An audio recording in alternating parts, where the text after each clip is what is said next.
This is the If More Let's Divide podcast. Yo, guys, Charlie, what happened? Welcome to the If More Let's Divide podcast, season 6. We are here. And like the same old song that we have been singing, you guys have to subscribe, you guys have to follow, you guys have to tell your uncles, to tell your aunties about the podcast.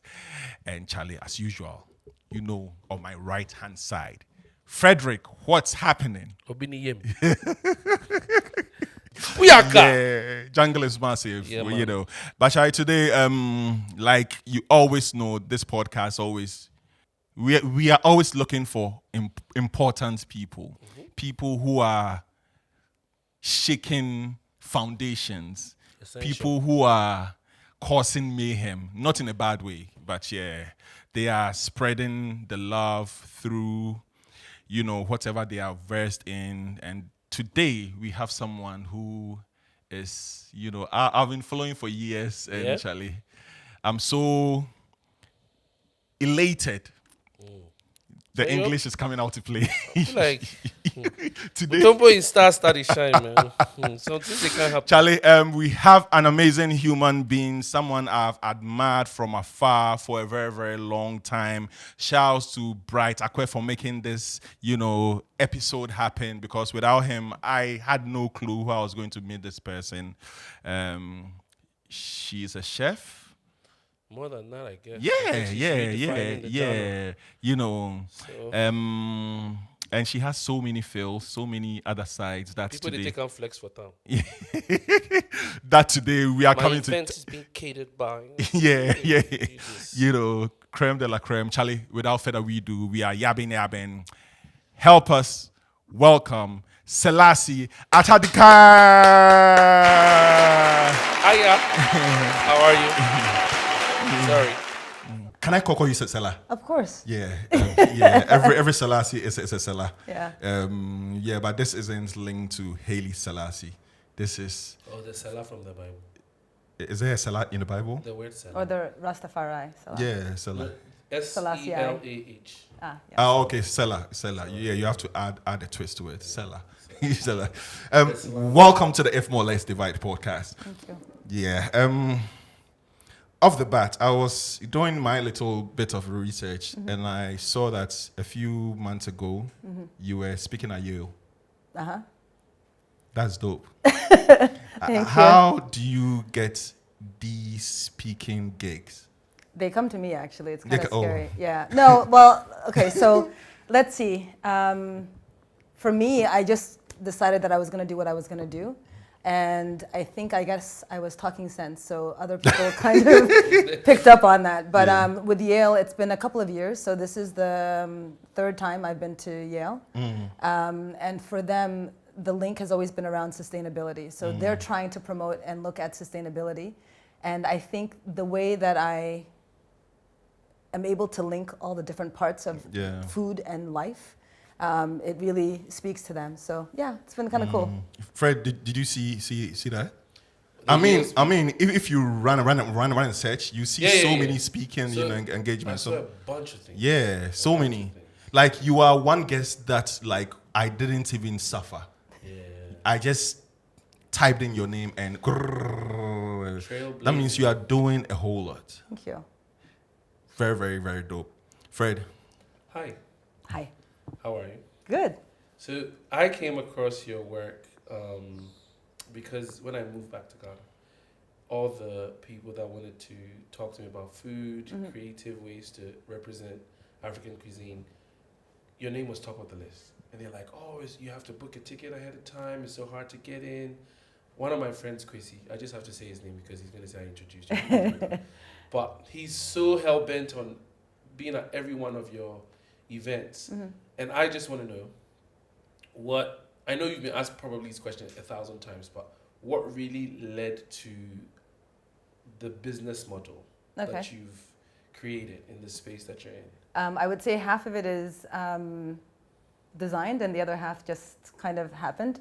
So prior to doing all of this, let me start at the beginning. So I grew up in America, Okay. and food was the way that we kept our connection to Ghana. So my brother, sister, and I, we don't speak a lot of Ewe, but for example, we can tell you all the, the dishes, and it's something that still connects us to Ghana.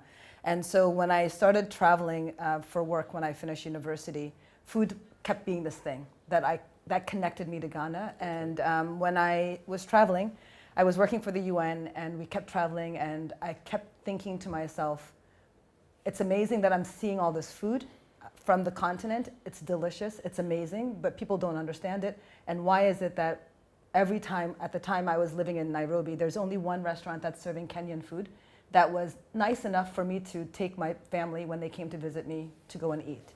So I said, why do we only have in our own countries Japanese, Chinese, French food, and why can we not have something that we are proud to showcase? Even when we were living in America, there was one time my mom had visitors, and she made, I forget what she made, but she had a fork and a knife, and my brother was like, why are we bringing out cutlery when the visitors are coming? My mom's like, we just want to make them comfortable. And I wanted a space where we could be ourselves and still showcase what we have. I wanted a space where we could, I had just eaten really well, and nobody else knew about this food. They were like, oh, but I know about Italian, I know about this pasta. And I said, okay, let's do it. I came back and I realized that it was important for us to use local ingredients. And so as I started putting everything together, that part was planned. The other part was I came to Accra, and then I said, okay, this is the kind of space I want. I realized that you needed like $1 million to buy this kind of place. So I said, okay, I can't afford to buy a place. I can't afford to have a location in the middle of town. So I'm going to do what I can do and start from there. And so that ended up being the model. We started off doing these pop-ups, and I call them nomadic dinners because I had been a nomad. And doing a pop-up didn't feel right. So I said, let's call it nomadic dinner. I was a nomad, and we will move locations. So when we started, it would be, I would find either a gallery or I'd find somebody who offered their home for us to use their garden. And we kept moving locations. And so that's how we started. And at the end of the day, it was kind of a brilliant model because in Ghana, 2 years rent, you know what I mean? To rent a place.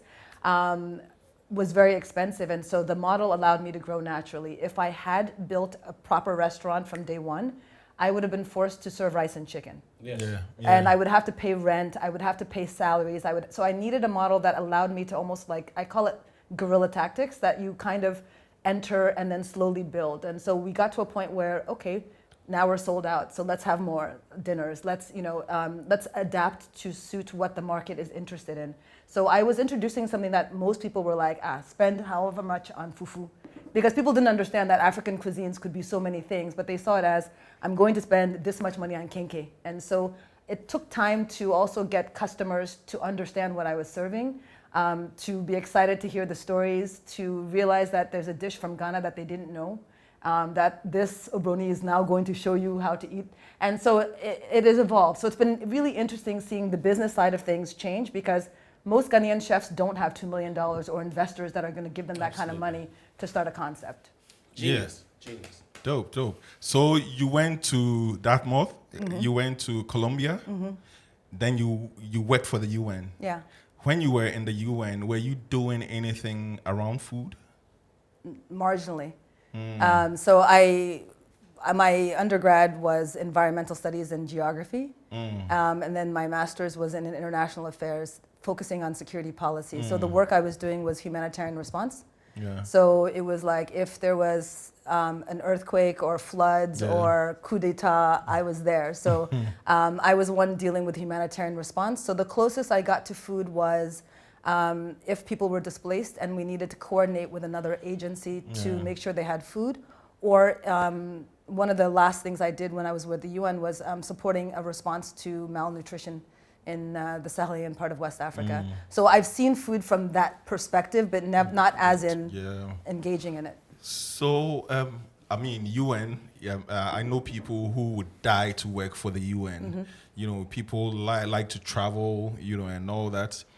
I know a few people who have worked for the UN, and it's a dope place to be in. It's a nice job. Yeah, it's a very, very nice job. Yeah.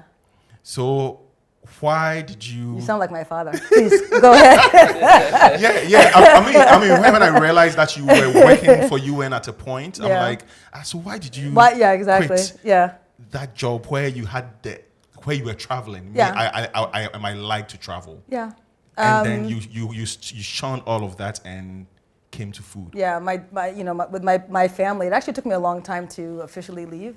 It's something that I wanted to do for a while, but I'm grateful that it happened when it did, because I think the depth of what I'm doing is based on all the steps and all the detours that I've taken along the way. But I think for me, why I did it was because I've always felt strongly about transformation. So my family history, we left due to political instability in Ghana. Oh, okay. We left in '81. So if you follow all the history, we left at a certain point in time when it was dangerous for my family to be here. And so for me, I've always wanted to contribute to some type of support or change or transformation. And so the UN was a great way to do it. But then I started seeing food as being more and more this change agent, and was something that could transform lives. And I felt really, really strongly about it, and I felt that I could have a very unique position and voice, given all the different aspects of the food system and my understanding of it. So I felt that I had in many ways, I feel like it was a gift that was given to me that I don't know what to do with, but I have to find a way to express it. Great. Should I? You have an interesting trajectory from what I'm learning about you, reading about you, but I think what I'm most curious about is to piggyback off of what Mutumba is asking, is that you didn't have, when you read your story, you didn't have formal training until later, where you decided to go to school for it, but to work at the UN and then make a pivot. Most people will either go into either consultancy or something that's related to what they've already trained for. Do you ask yourself what pushed you or inspired you to think absolutely food and I can be successful doing it? Because it's a daunting idea to just go. I think with me sometimes something just comes to me and I just follow it without thinking fully. In retrospect, I can tell you how. Because honestly, sometimes if I think about what I've decided to do, it doesn't make sense, or it's just kind of insane. So let me just put it for you from the beginning. So I went to Dartmouth College, which is an amazing university, but at the same time, it's a place which, when I went back for my 20-something year reunion, I noticed that it's a white male bastion. And I said to myself when I walked in there, I was like, how did I survive this? And I knew that I wanted to go to a fantastic school, get a great education, and then I would figure life out. So at that time, I didn't think of it as a challenge. I just said, I'm gonna face this and it's gonna be fine. Then I ended up working in the UN and in a space where humanitarian response, it's mostly men, it's mostly Francophone. And so I was an Anglophone person and working in all these countries. I mean, I have moments where I'm literally talking to, either in Liberia, warlords who are like, I'm trying to negotiate child soldiers to be taken from their sort of, their stronghold. Camp or whatever.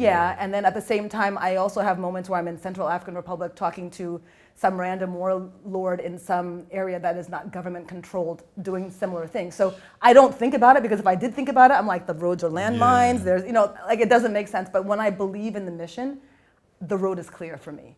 And so for this, I believed in the mission. And what I mean by that is, if we as a continent can understand what, how, and why we eat what we eat, we can change the entire future of this continent. Imagine if we're actually eating food that's grown here. Imagine, I'll give you an example, and this was one of my personal aha moments. I'm in northern Nigeria. This is around 2013 or so. There's a Sahelian crisis. It's a bad year, El Nino. There's not a lot of food. There's, I think, over about 1 million children in West and Central Africa that that are undernourished. And if they don't get supplementary food, they will die. I mean, is that serious? That's serious. So I'm in part of northern Nigeria, and I'm on a mission to go from health center to health center to health center. And my job was to see, okay, talk to the people in the health center. How many children are coming a week? Okay, how much product do you have in the warehouse? Okay, how much is coming into the warehouse? How do we make sure that there's no stock out? Because any stock out means that that child will die, right? So I'm doing this work in northern Nigeria, and the product is actually made in France. The product is made in France, goes by sea to Lagos port, which is, a hot mess. And then from Lagos port, it now needs to go by road, whenever it's cleared by the port, go by road to this northern part of Nigeria. And there are all these moments where something could stop it from happening in a nice, seamless way. And I'm looking around and I'm like, the product is made with groundnut. Okay, and I'm in a field and groundnuts can grow there. And I'm thinking to myself, why are we not solving our own problem? Why are we now, this company has the patent for it, and so nobody else can make it, but like, how are we not able to think through this? And it's, for me, that was a moment where it was like food, it's not just about, the fact that it's a Sahelian part of West Africa, but something can still grow. It's not that it's just a poor part of a poor year for rainfall. It's also not just like, when you think about food, it's not that we have food or we don't have food. What type of food are we eating? When are we eating it? How are we eating? Who's allowed to eat it? So like, there are communities where girl children are undernourished, not because there's no food in the community, but because girl children are not supposed to eat eggs, they're supposed to be eating last, there are all these cultural norms around how we eat. And so for me, that was one of the moments where I was like, there needs to be more advocacy, because it's not that we need France to produce this product for us to buy. Why are we not eating better? Why are we also not investing? Why are we spending all of our money and infrastructure on cocoa and pineapples and all these other things? Why are we not growing food that we need to sustain ourselves when we're actually only pushing out cash crops? And so these are some of the conversations. When I was talking to my father, we were talking, and I was like, why is it we've got a school feeding program where, and I'm not saying that they don't have rights, because I'm about to say something that might seem a little controversial. Why is it that when you look at the school feeding programs in Ghana or in many other countries, children between the ages of 2 to 5, that's their most important time that they're supposed to be getting the highest amount of nutrition, right? And if you look at our school feeding programs, these kids are eating banku with like maybe 1 or 2 pieces of tomato, right? They're actually not getting any protein, they're not getting any micronutrients. That budget is half the budget of the prison system, right? At the time, this is like 10 years ago when I first moved back to Ghana, I looked at the numbers. And at that time, it was like, drastically more money was going to the prison system for prisoners than for children in the school feeding program, right? And so my dad is like, why do you want to leave the UN? I'm like, let me just give you one example. So what if we actually, and what happens to these kids, 2 to 5, when they don't get the right nutrition, is they get stunted.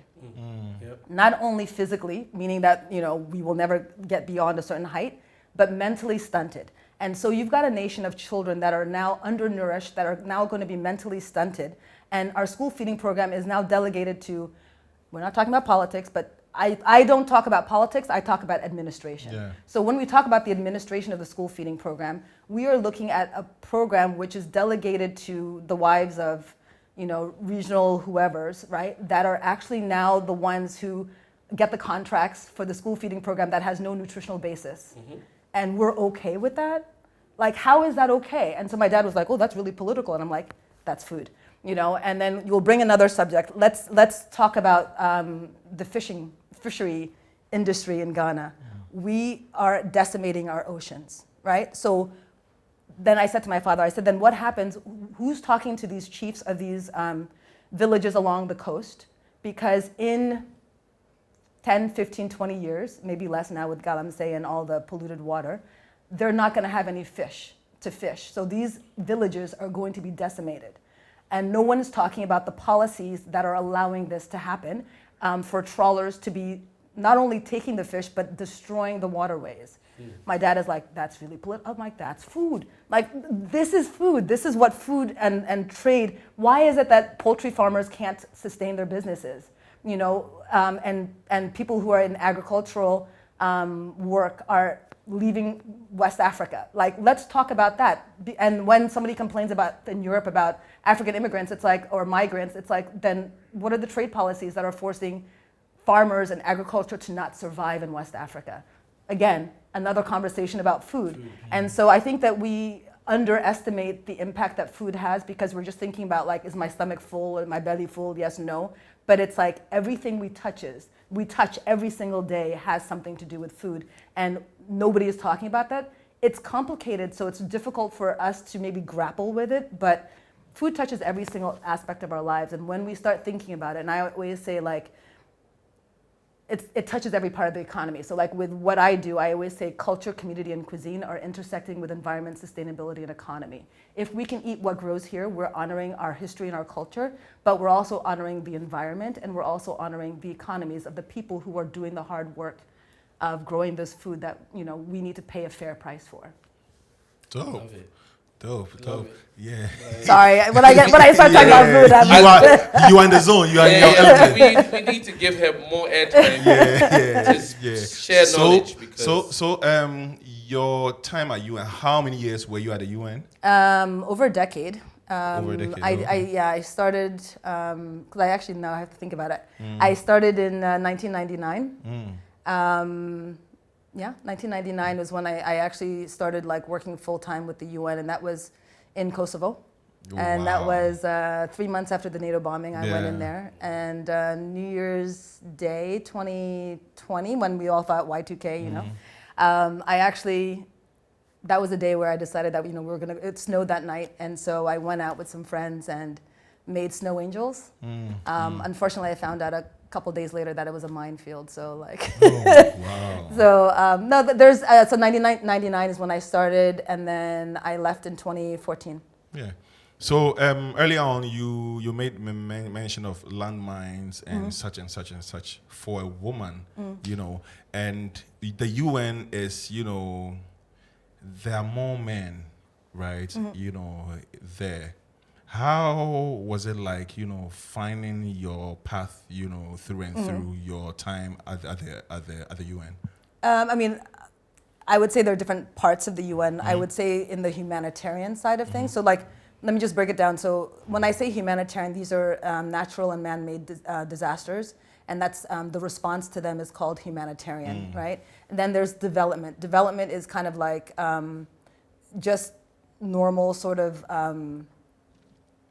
water and sanitation, education issues. So Ghana is a country where we would say it's a developing country, right? And so that there's a development program here. Whereas humanitarian crisis, even in Ghana, would be like maybe when there's a flood crisis, right? That's humanitarian response. So in the humanitarian side of things, just because it can be quite intense, and it can be physically demanding, and some of these, particularly the man-made ones where there's a lot of political instability and potential violence, and there are definitely more men in those situations.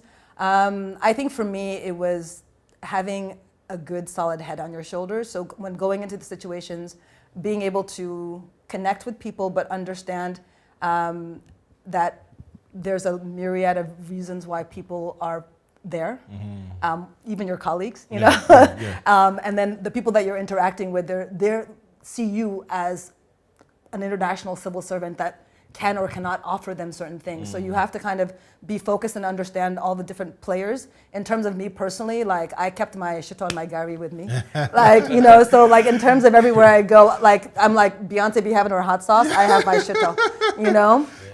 So I literally in Kosovo, we didn't have water, which there was no heat, so all the water froze in the pipes in that winter. Crazy. And so I literally would get back from work, I would boil some water, I have my eba, and I have sardines or whatever I could get. So that's kind of like basic survival.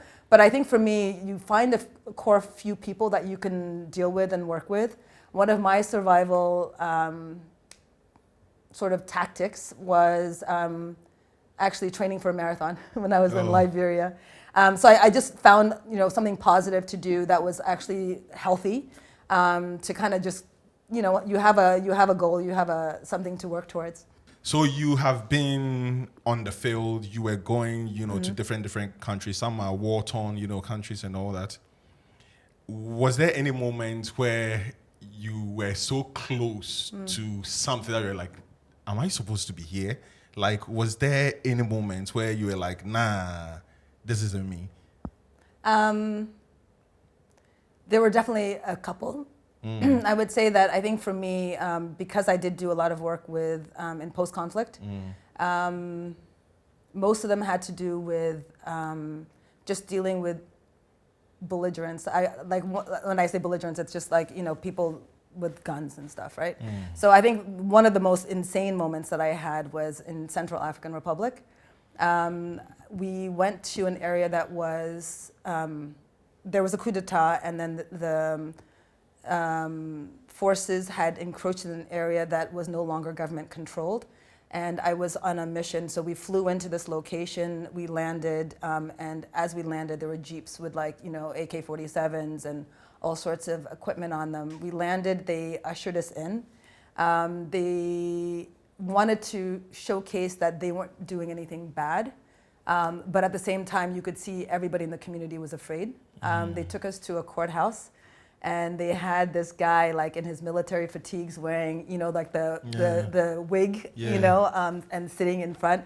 And literally there's a row of us UN people, and behind us were, all these guys with guns.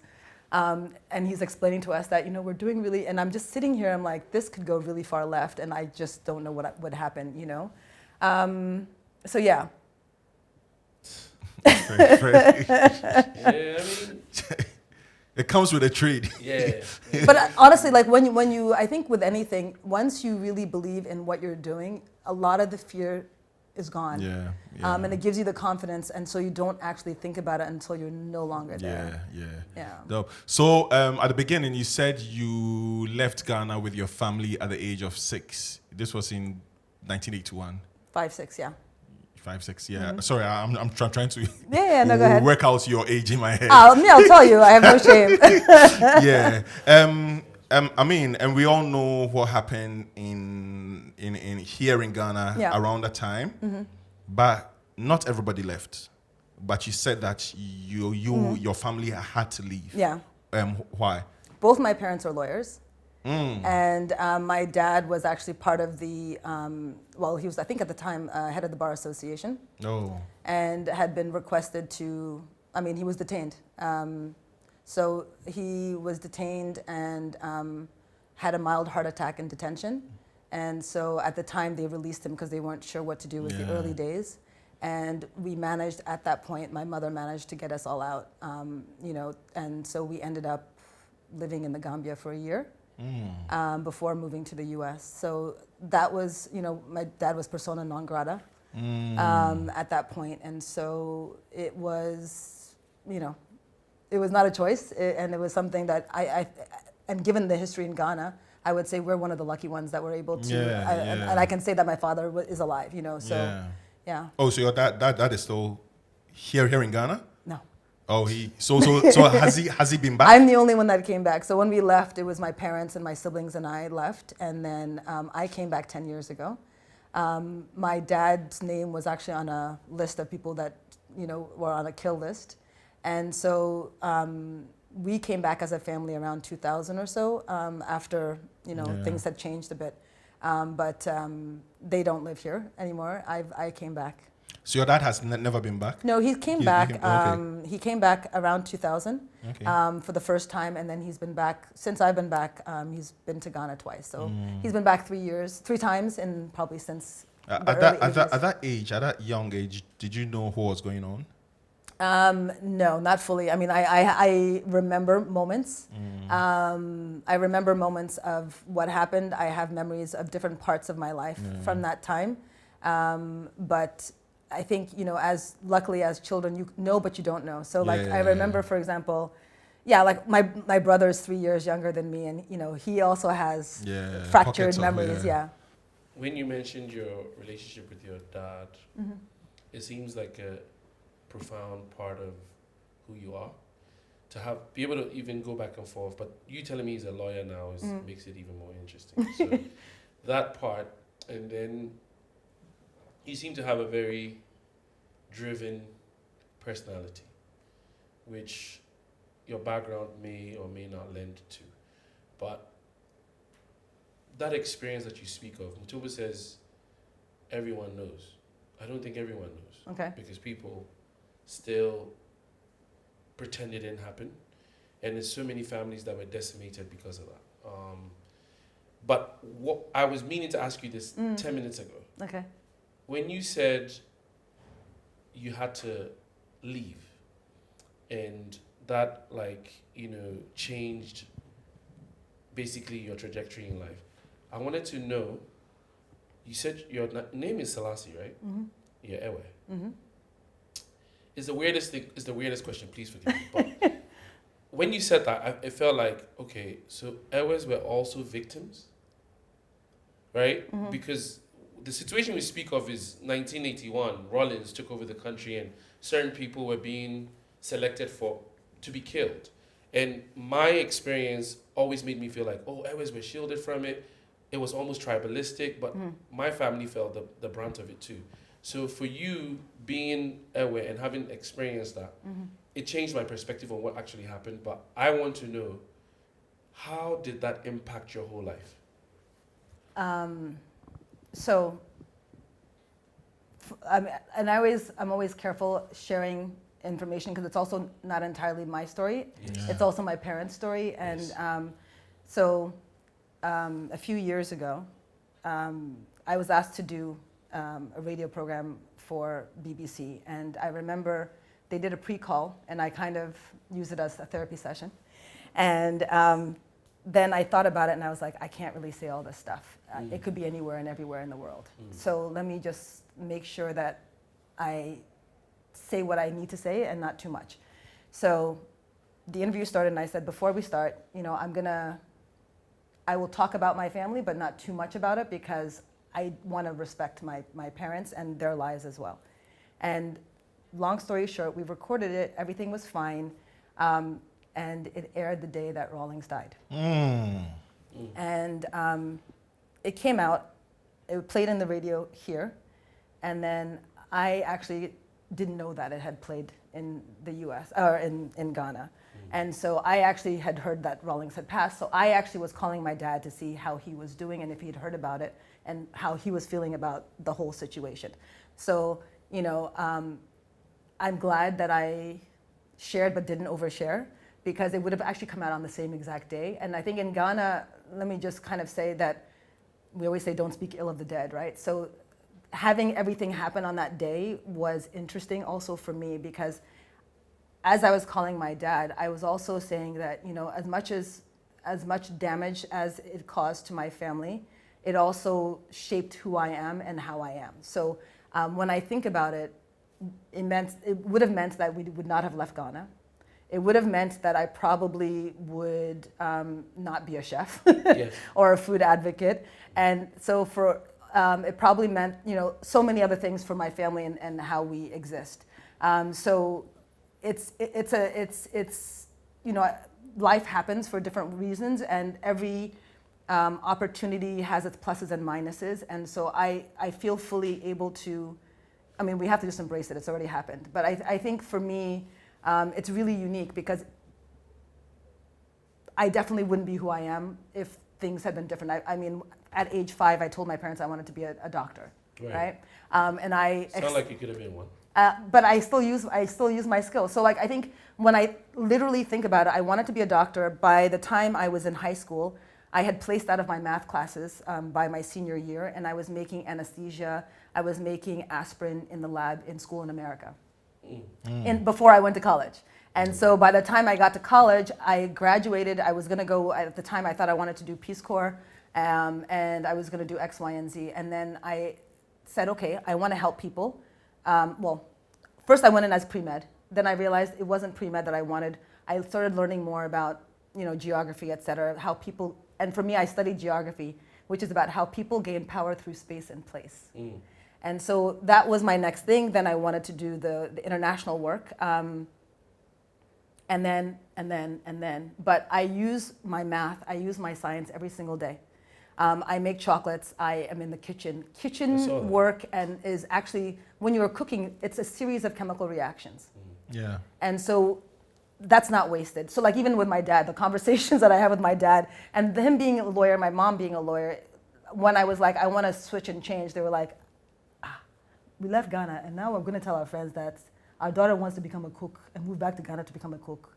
So it was a very difficult conversation, and I use these conversations around the politics of food, but I also, that's why I said sometimes I feel like this path was open for me to have the math skills, to have the science skills, to have the understanding of the geography, to have the understanding of the environment and the importance. For example, I talk about using, since the last 10 years, talking about using sorghum and millet. I came back when I was a kid growing up in America. Everybody kept saying to me did you have a pet lion? Did you live in a hut? Like all those questions. And they'd be like, what do you eat? And I would list plantain, cassava, like all these things. I come back 2014 and all I'm seeing is rice. And I'm like, where's all these things that we used to eat as kids? And so I started, and then I started thinking, like, why are we not using indigenous crops like millet and sorghum? Also then realizing that these crops will do better with climate change and desertification. So I'm like, we should be coming up with ways to make this stuff delicious, because we know that's what's coming. That's what's coming down the pipeline. So I think for me, it's serendipitous in terms of, my skill set. It's serendipitous in terms of the fact that we left. It's also interesting because I think for me, when I finished undergrad, I don't remember exactly when and how, but I said to my dad, I said, I think I want to go to culinary school. And that's when he was like, you can go to culinary school when you can pay your way to culinary school, right? And and so I was like, okay. And to this day, actually, the day I finished paying my school loans for undergrad and graduate school was the day that I was like, I'm deuces, I'm out. And that's when I actually started really seriously working on my plan to come back to Ghana. But the reason why I asked is because earlier in our conversation, you mentioned things along the lines of, why is some regional something heading something, which is basically the crux of that is a lack of competence or a lack of training or a lack of expertise. Yeah. You have the expertise, and what I'm trying to, I'm not trying to mine it out of you, but I'm trying to figure out if there's a connection between who you've become, your story and everything else, the impact, and the political impact of whatever happened then. Everybody didn't make it out to be you. Yeah. But those people still have to exist in this environment where we don't necessarily talk about it enough, in my opinion, because I think that era ushered in the era of incompetence, as in you don't need a qualification, because when that whole era was taking place, it was about an assault on the academia, people who in the intelligentsia, people who had studied to make themselves something, and you've made it out, you've come back. And there's a responsibility with that. Absolutely, and I can tell that you it's heavy on you wear it well. I'm just wondering if there's a part of that story that is not too deep into your family's own story, but you can share about what you think, the vision you have for what you think Ghana should be and how we should approach the different things that are impacting us, especially the food thing that you're talking about. I mean, I think if I just go back to sort of growing up and everything, so I grew up in an interesting combination. So we've got sort of the era of my dad, and where these guys, were born before independence, right? And got to see it and had all these beautiful vision about what they wanted Ghana to become. So these are the people that are like hustling hard and like trying to kill it, and then, 79, 81, right? So some make it out, some don't. But I saw my father as this person that was always, the work ethic of my father would almost put me to shame. So even today when I get tired or I feel like, I think about my dad and his work ethic, right? So when we were growing up in the US, my dad would be up at 3:30 in the morning to get ready to go to work. He was on the first train to Manhattan. We live in New York about 45 minutes from Manhattan. So growing up, every morning you would see him getting up at 3:30 on the first train, coming home at 6 p.m. My mom, who's also a lawyer, would go to work a little bit later than him, come home earlier than him. I would help my mother cook the family meal. He would come home, rings the doorbell, and then it's Waison, we welcome him home, and then when he settled in, it's Midunu, va Midunu. So we always ate together as a family, and so that for me was a piece, but I got to see that work ethic. That's part one. Part two is we also grew up in a situation where they went to boarding school, and then we didn't. So we went to, day school, and so you're growing up with your parents in a situation where they've never had to grow up with their parents, so they don't know how to interact with you, and they have all these expectations of you, and you never get the chance to kind of be off on your own. So it created an interesting family dynamic where we're actually very close for, we're having dinner together all the time. So we're kind of like in each other's faces and actually having some tension because they're like, we're your parents, this is what you should be doing. And we're like, you guys got to grow up and have your independence when you went to boarding school, and we don't have that. Coming back and then seeing what Ghana is now, for me, it's interesting because it was a shock. It was a shock because I was like, I grew up thinking Ghanaians are like doing all this, like 3 a.m., this is the work ethic. I've been like, when you're growing up in America, my dad would always be like, you get a bad grade, he'd be like, I'm sending you back to Ghana. And you're like, no, so like you have this idea that you have to be this person, extremely high functioning. And if you meet me and my family, I always tell my friends, I'm like, in my family, I'm the slacker in the family. Like I literally am like the slacker in the family. So everybody's like at the top of their game. And I come here and like I'm starting my business, and and it's gonna maybe sound really negative, but and I understand why. Ghana is a space where everyone wants to be in the middle. Because during that era in the early 80s, if you went a little too high, you got clipped, right? Mm-hmm. And so you want to just be in the middle. You don't want to get noticed. You don't want to do too much. Yeah. You don't want to be anything extra. But at the end of the day, what we have now is a space where there's a lot of, I call it mediocrity, right? Like everyone's just in the middle. And so I do believe, and this is why I do what I do, is I do believe that we as a continent have something that nobody else does, that we are yet to show the world. Absolutely. Or show ourselves. And so even like one of my big values that I have in my business is African excellence. And I tell my team, and sometimes like I can be super intense, but you are intense. You are intense. We love it. But I tell my team, I'm like, guys, like if we fail, everyone already thinks that Africa is crap, yeah. Right? They're not sure what our food is. And so every time we make a mistake, it's that collective guilt of the continent. Yep. So our job is to make sure we do our part to have African excellence so that no one can ever question anything that comes from us or the continent, or in fact, surprise people. I want them to be like, this, and and that shock and that surprise. Like I did a dinner in Germany or in Switzerland in August. It was 80 people, and it was a menu that we did 2 nights in a row. And the second night, I was like, I'm just going to enjoy more of this experience. So I was walking around to see how everyone was doing. This is like in a very posh part of Switzerland, and these are all like really, it's an expensive dinner.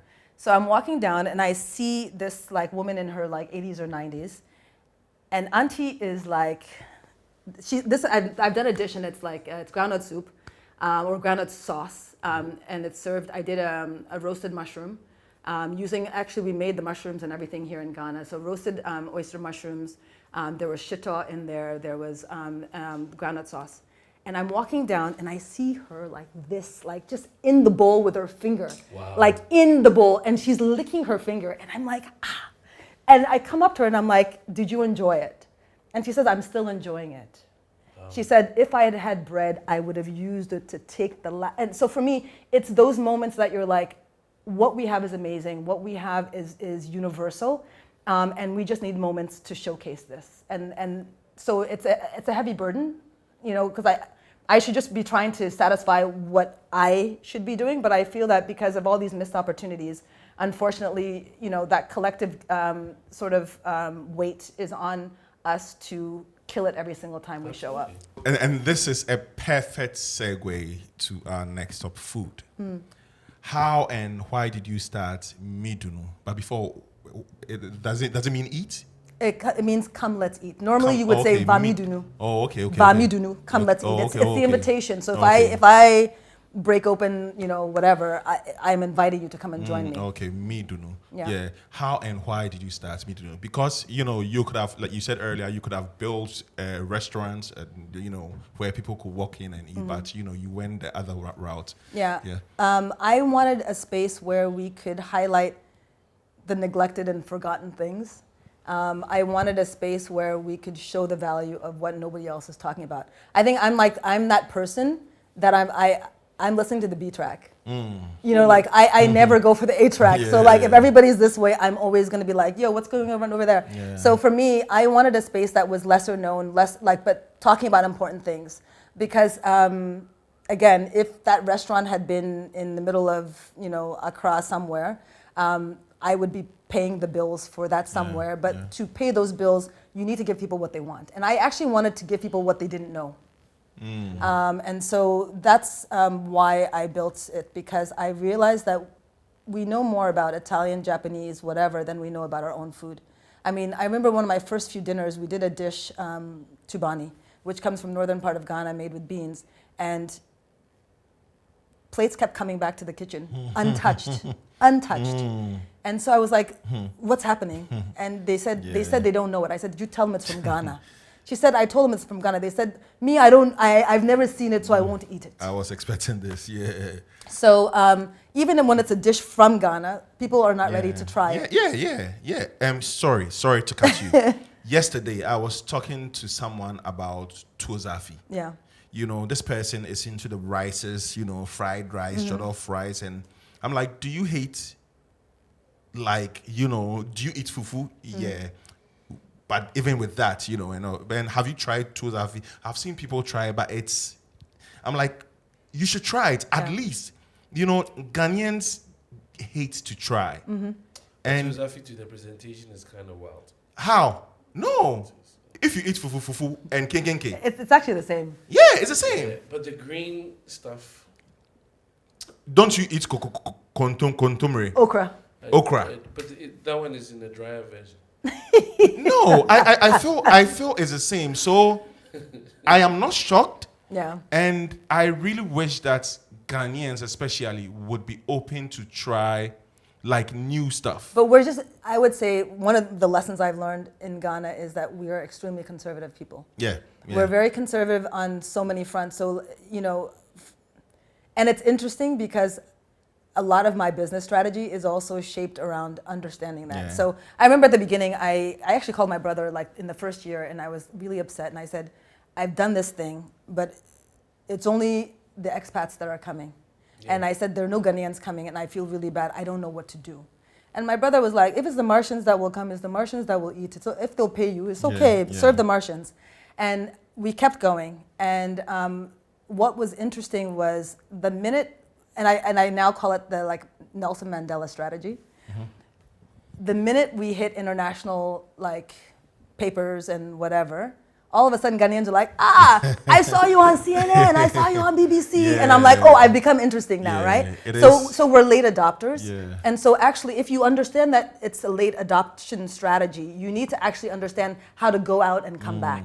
And so for me, it wasn't a strategy that I did on purpose, but I watched it happen. Yeah. And so for me, I'm like, okay, so if they need other people to confirm that it's okay, and that it's something interesting before they joined, fine. So now I'm very comfortable to be if they're not coming, they're not coming. Yeah. It's okay. But I think that it would be interesting for us to just decide to be a bit more open to new opportunities. And it's interesting because even with my team, it's how do I hire people that are curious, right? Yeah. So I'm sorry.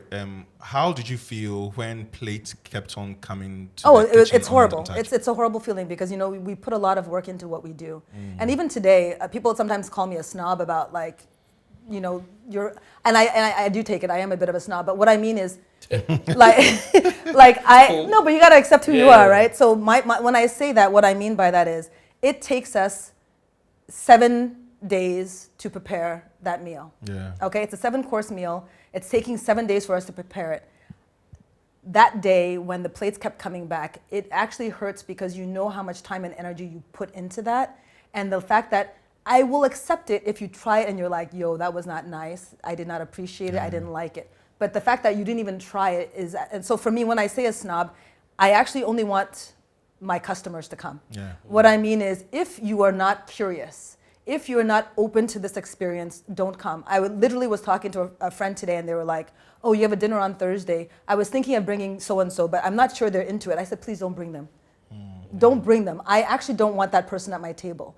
And I know it sounds horrible, but it's like, I know how much time and energy it takes to pull that together. So I want to have a table with the people that want to be there. Yeah. And the same thing with the business concept. I didn't want to be catering to, 100 people a night who didn't want to eat what I was serving them. I'd rather like preach to the converted, right?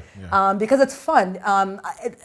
My dinners are interesting because what happens is it's a communal table, which means 10 people are sitting at the table. If the two of you guys come, there are going to be 8 other people that you don't know sitting at your table.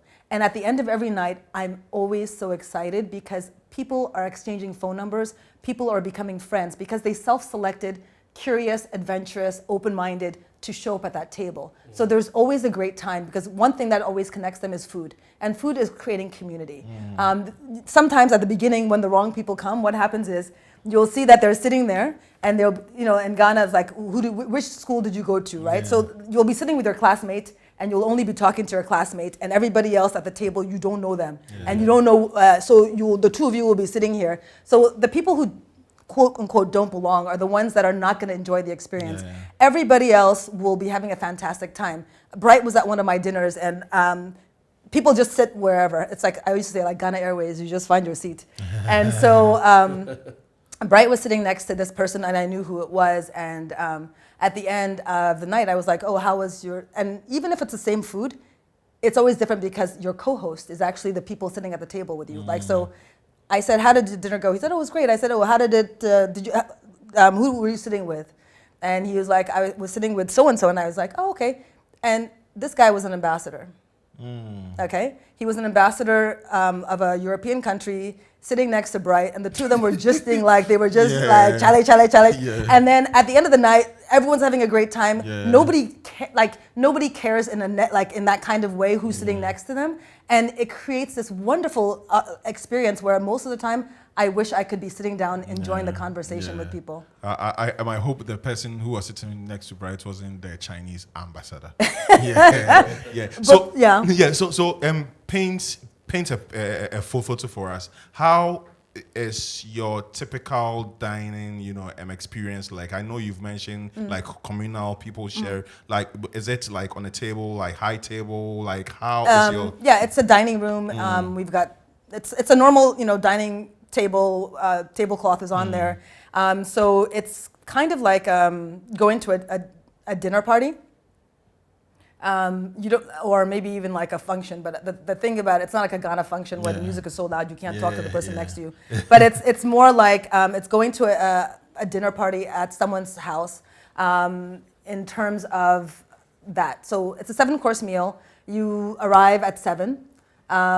There's a welcome drink. There's low music, and there's people that you don't know that are sitting there. Food comes on plates. Everyone gets their own plate. It's not as if like it's a little oversharing and like you're not literally. But it's interesting because everybody will get their plate, and some of the courses have options. So whether you take the vegetarian or the non-vegetarian option, like I might have the tofu blah blah blah, and you might have the fish. And then you'll see people who don't even know each other. They'll be like, oh, how's the fish? Oh, do you want some? Try it, And I remember early on, one of my friends came to the dinner, and at the end of the night, she started exchanging phone numbers. She came with her mother. And her mother was like, why are you exchanging numbers? You don't know these people. She said, no, I've never met them before. And her mom was shocked because she's like, we're here sitting, sharing food with these people. But so you get your own plate. It's 7 courses. There's dessert at the end. The food portions are looking small when they arrive, but by the end, you're full. 7 small plates, but it all adds up.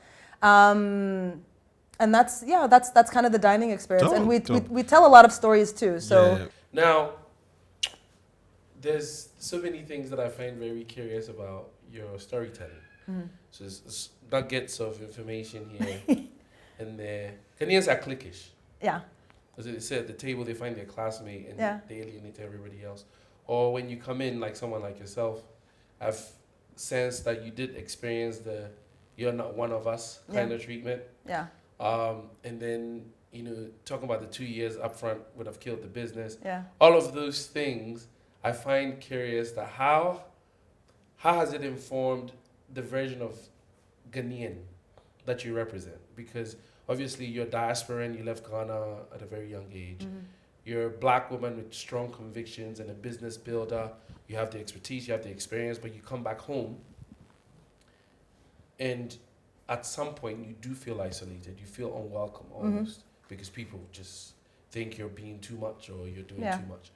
How have you re-identified yourself, or how do you fit in? How do you feel like you fit in? So I think moving back to Ghana has been an interesting experience in terms of identity. Identity has always been a sensitive subject for me. I think just in America, people are always thinking that you're Ghanaian, and in Ghana, people think that I'm American. And then you actually don't really fit in anywhere. But I think for me, it's also been strengthening because at the end of the day, you really have to just fully engage and depend on yourself and your own sense of identity. I used to say it before I moved back because people would always be like, are you Ghanaian? Are you American? And I'm like, I'm Selassie. And that's what I used to say when I first got here. And at the end of the day, that's actually still the answer. Yeah. And it's because I would say that people want an easy way to identify you. They want something that shortcuts them getting to know you and understand you. And at the end, we're all very complicated people, right? So there are moments where you will probably be like, wow, she's really my team, one day for staff meal, they brought tozafi, and they were kind of sneaky about it. They were like, do you want to join us for staff meal today? And I was like, yeah, sure. They brought the bowl, and then they brought a spoon, and I looked up, and all of them were standing there watching me, waiting for me to make a decision about how and what I was going to eat. So I just got up, I washed my hands, and I just dug in, right? And they were like, mouths open, and I was like, I started a whole company around African cuisine and how, this is the way to go. Did you not think I could eat with my hands?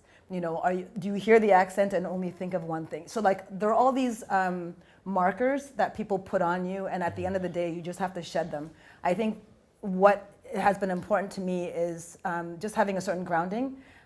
Keep people around you. I remember I was talking to this woman that works in PR years ago, and she was like, the most important thing to know and do is keep people around you so that when you are at the lowest of your low and you want to give up, they're the ones that will pick you up and tell you who you are.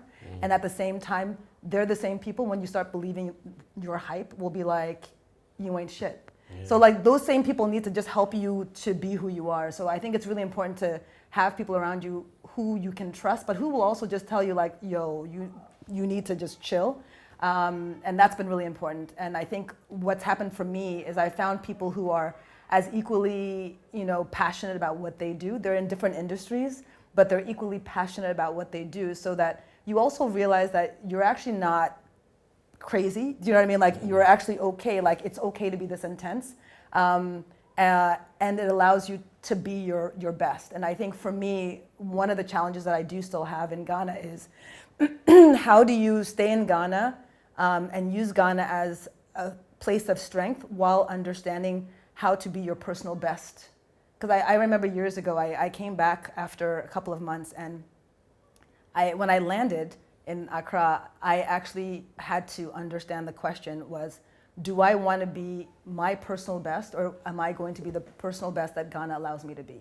Because I knew that they were mutually exclusive, and I needed to find a way to make it work. So, whether it's, they always say run with the big dogs, you need to know who you're rolling with. And that's why I say sometimes they're in different industries, but we just all keep pushing each other, and you need to know where to get your strength from inside. And I don't let anyone define you. I think that's really it for me. Because at the end of the day, a lot of people will just be like, you work for the UN, so, now you're a chef. And then and actually, one of the things that someone said to me years ago, and when I first moved back 10 years ago, and I'm reminded of this, when you go to the airport, they are like, what's your profession? Yeah. Right? And I say, I remember I wrote down chef. And so they were like, the woman at immigration is like, it says cateress or cook? Which one are you? I said, please choose one for me because I told you I'm a chef. So if it's not, we don't even have chef in the list of occupations. So you can imagine that. But what happened that time was, it was my first year, and that was actually one of the times that I first met Bright. I was on a stage and they had invited people from the arts to sit on the stage and talk about the role of the arts in nation building. And so people are looking at the stage, they're like, okay, there's an artist, there's a photographer, there's all these different people, a writer, and then they're like, you're a chef. And I'm like, yeah, I'm a chef. And they're like, what is a chef doing on this stage about art and like culture? And then the question they asked was, what is a chef? They know cook, but what is a chef? So I quickly was trying to answer their question. Before I could answer, somebody else heckled from the back of the room and said, chefs are people who cook for people who are not hungry. That was the answer. Wow. And but to this day, that's who I am. I don't cook for people who are hungry today. I'm cooking for 2050. I'm cooking for the food we should be cooking and eating in 2050, because if we're not careful, these ingredients and these dishes may not exist. They may not exist because we don't remember the recipe. They may not exist because we've been flooding our markets with all these cheap imports and the local ingredients no longer exist. Midunu chocolates. What got my attention was how you used certain things that we usually don't assume we'll go with chocolate. Yeah. How did you start this? And it is dope. It's actually very, very dope, because I think a friend of mine got me one some time back, and I'm like, wow, this is so different. How did you create this? So these are chocolates. How did they start? I would say it was an accident. Again, this goes back to me, like if I had actually known what I was getting myself into, I might have been a bit more cautious. So what happened was, when we first started 10 years ago, the idea was to finish the meal with something that was Ghanaian. The whole menu is about underutilized ingredients. And so cocoa, despite the fact that we have a lot of cocoa and the world knows about us, we didn't have the chocolate. So I wanted to find a way to transform cocoa into chocolate and have it on the menu. So at the end of every meal, that was one of the things I gave out. People loved it, and they said, can we buy it outside of the meal? So we started making the chocolates and selling them on this, as a separate business. And then the idea for me was, I'm not trying to do somebody else. I never like to run anybody else's race. I'm like, I want to run a race I can win because I made the rules. So it's not me doing cherry cordial, chocolate. I want to make a chocolate that actually expresses who I am and who we are. And so the chocolates are integrating ingredients from the continent. And for me, it's like, I'm not only going to flip the script and say the chocolate was made in Ghana, but the flavors reflect the flavors from the continent. So I'm just going to, I brought you guys a box, but I'm just going to take you through it. So I love the box. The packaging is thank you. excellent. So basically, what we've done is, again, the idea is always like what you don't expect, right? So what we got is, we needed a little bit of the gold from Ghana, of course, right? And so then we have a description, because the whole idea is it should be a slightly educative process. So these are the chocolates. Wow. The designs, most of them are all inspired by different textiles from around the continent. So this one is inspired by the evekente. This one is sort of the tie and dye that comes from the Mauritania specifically. This one is a fabric, shwe fabric that comes from South Africa. So during apartheid, the whites would make black South Africans wear this fabric as a sign of indenturement. Wow. And so in their independence, they're like, we're going to show you that this is actually what we're going to turn it around and use it as a space of empowerment. So this is the shwe fabric.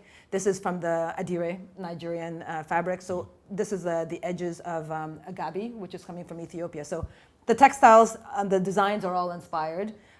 So what is a bit unusual? Let's see. So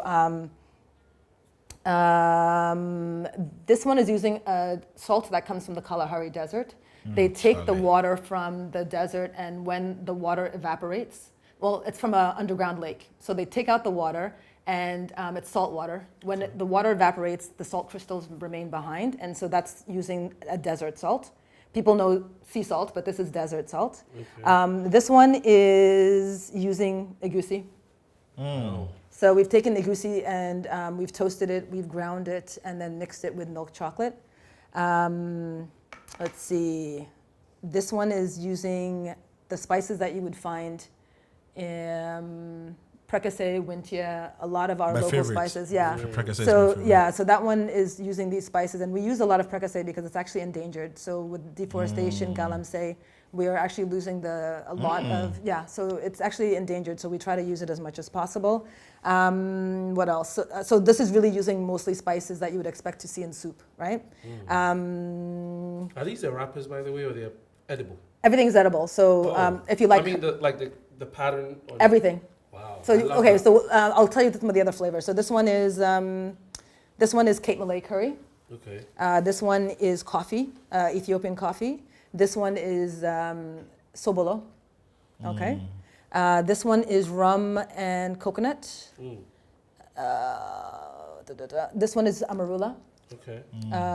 This one is rum and dates. So this is the local dates. Oh, wow. And then this one here is ras hanout, which is like a North African spice. And this is ginger, candied ginger and dark chocolate. So I don't know, you can try one, but just each one is named after a woman. Okay. So for example, let's see, the rum date, that one is named after Dede, the woman that is on the 50 peso. Okay. Yeah. Piece. Let's see, this one, this one is named after my mother, so it's Adjawa. Okay. Let's see, this one is named after Wangari Maathai. She's the first African woman to be given a Nobel Peace Prize. She was an Ethiopian, she's a Kenyan environmentalist, actually. Yeah. One step back though. Mom, is she still around? Yeah, well, yeah. Awesome. She's not living in Ghana. We talked about that the entire time, but she didn't come up as my mom's the OG. Like, my mom's the OG. We moved to America in 1981. We lived in New York in a time where these ingredients that we're talking about were not available. Okay. So I remember that she would have to go to 9th Avenue and go to the African food market to buy certain ingredients. She made her own shito. Wow. So I learned how to make shito because I watched my mom do it and cook it. We had an old pressure cooker in the house, and so my mom used to buy cornmeal. She would go to the Latin American, South American stores in the US, would buy the corn husk for tamales, and then she would actually cook the cornmeal. First we would ferment it for like a week, and then she would cook the cornmeal, and I would watch her wrapping the kenkey. So we would put it in the pressure cooker, and then you see that pressure cooker pop. So I mean, I learned how to fall in love with our food through my mother, because she was also, and I say she's the OG because she would come up with creative solutions to figure out how to make food that tasted almost like home, Like, she made her own fufu, and how did she do it? She would use potato flakes, and she came up with her own way of making fufu in America when all these ingredients were not available. She would make palava sauce by taking collard greens and spinach and figuring out how to do it so that you get the right consistency, because spinach was too soft, collard greens were too hard. So I watched her come up with these things. Shout out, Mom. OG. Yeah. You are so intense, and I do love intense people. No bullshit. I could tell from your photos, calm but still poised,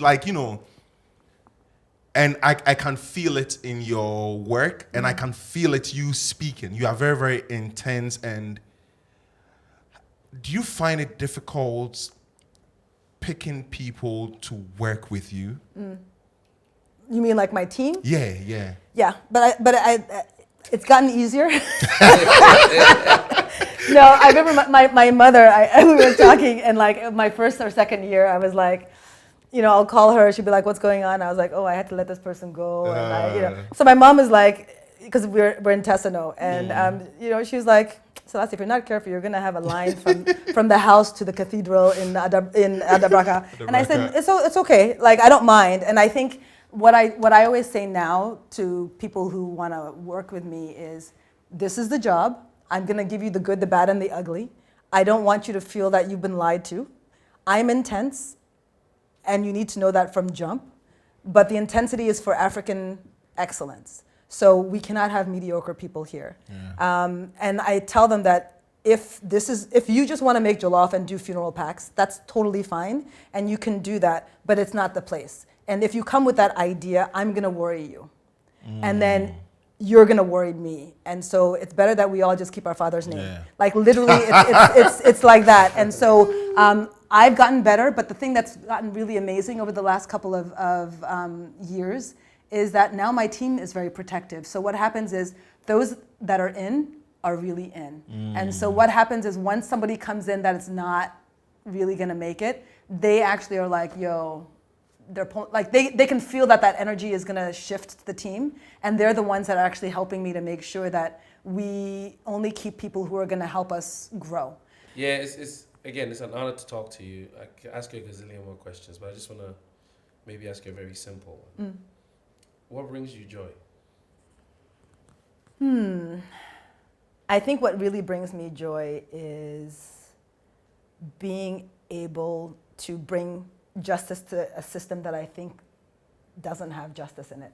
So like people always say like, what's your biggest accomplishment and stuff like that. So for me, what I always say is I'm able to take, even if it's the chocolates, to be able to take chocolates that are made in Ghana to, right now the US market is the only market we sell in, right? International market. We're working to get other markets, but what brings me joy is knowing that I took a system that is structurally unjust and I've figured out a way to make it work, to prove and to be able to give voices to the unheard. And I think that's for me what it is. I can see that there's something here that is not just, and I'm trying to work hard to regularize it. The same thing with the culinary industry. I mean, the fact that there are all these awards and X, Y, and Z things that are going on in the food gastronomy space, and there were, when I started, no restaurants, no chefs that were from the continent that were being able to enter this space. And then, X number of years later, people are telling me, here's an award for actually bringing the continent into the conversation. Then that's what brings me joy. It's the impact. Awesome.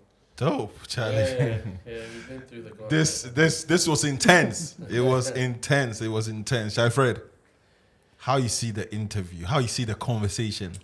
I'm blessed. I mean, I've learned a lot, I think, and I'm re-energized again. I'm inspired because I feel like a kindred spirit in what you're trying to accomplish with African excellence is so important that we are cognizant of that and people can see what you've done. The testimonies all over town. I wasn't just saying that to be a smart ass. People really respect what you've done, and more power to you. Yeah. And for me, hearing you now, like sharing, like, a little bit of stuff that I didn't see online, I'm like, okay, this is someone that I really, really should, tap into, because Charlie, I might like people who are serious, and who are very, very intentional. Look at this. It's amazing. Yeah, it's the brain behind this is so dope, and we thank you for coming through the podcast.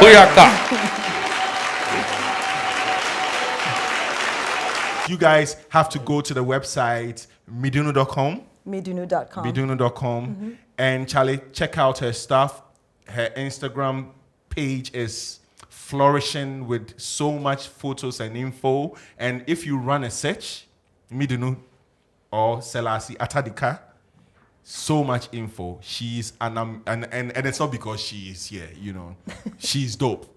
Point blank, period. The dopeness. And we thank you for sticking with us through and through this episode. Subscribe, tell a friend. Season 6, we are here. There's the If More, Let's Divide podcast. Fred. Yes, sir. We are through. This was dope. This was dope. Another hour. Yeah, this was. We can come back.